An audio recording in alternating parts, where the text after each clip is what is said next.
Hey friends, time for the Monday motivation video. It's fun to see all the color back here, isn't it? Fall is upon us and then some. I'm sure soon we'll have piles of snow back there.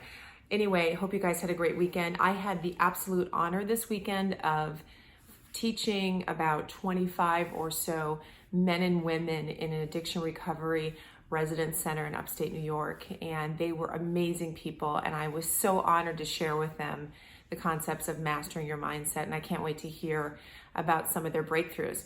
So we went through a lot of concepts from the book. And I wanted to reiterate one for you today to get you thinking.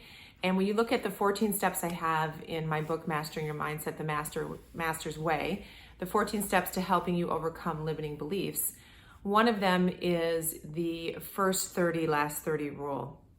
Or you can turn it around, the last 30, first 30 rule, which is basically what are you focusing on in the morning, first thing when you wake up, first 30 minutes, what are you focusing on at night, the last 30 minutes before you go to sleep. But I added to that and I told them, you know, if you look at the Orthodox Jewish faith, if you look at their Sabbath, which is a Saturday, it actually begins Friday night. And, you know, I've been to Israel many times, and come sundown Friday night, they all need to be at home. Sabbath begins then. So really, their next day begins in the evening. The beginning of their next day is at night. And while we're sleeping, our spirit is at work. While we're sleeping, our subconscious is still going. Thank God, because otherwise we wouldn't be breathing. Our heart wouldn't be beating.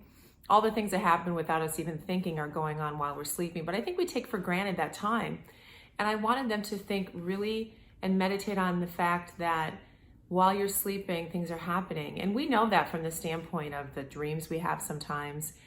I know all of you could say, hey, I watched something on TV and I dreamt about it that night. The last conversation you had showed up in your dreams, or you woke up singing a song that you heard.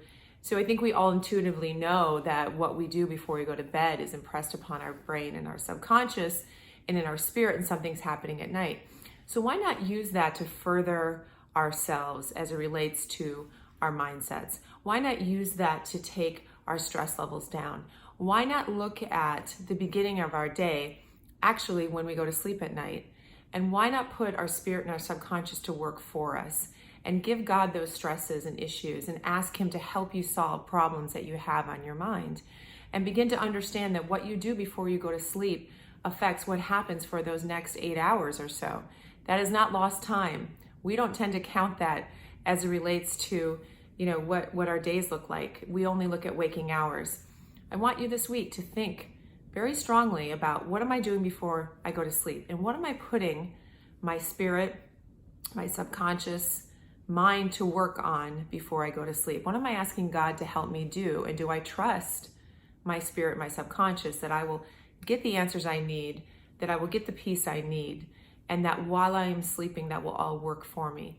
I believe that's a promise that we have. I believe it. So I want to encourage you again to think about what you're doing before you go to sleep, to look at that as the start of your day, and to consider those sleeping hours as not wasted time, and really understand that it's important what you look upon, think upon, listen to before you enter that time of your day, and that your spirit is always at work, always communicating with God, that your subconscious is always running.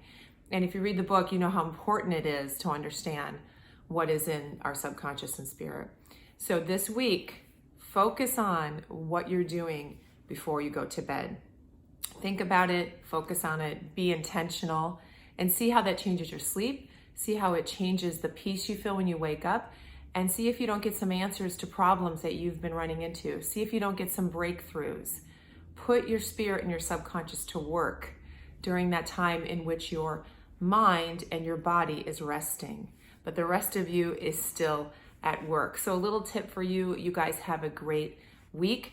Don't forget, my podcast comes out tomorrow morning at 7 a.m. Eastern time. I'm going to have a great interview about multicultural mindset with Amy Kambadi, and you will, I think, really enjoy what she has to say and what her experience has been as a missionary and as someone who lives in 2 different countries and experiencing 2 different cultures. So that'll come out tomorrow morning. In the meantime, guys, see you online.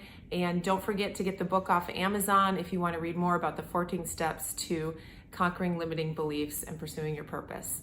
So have a great week, guys. Thanks so much.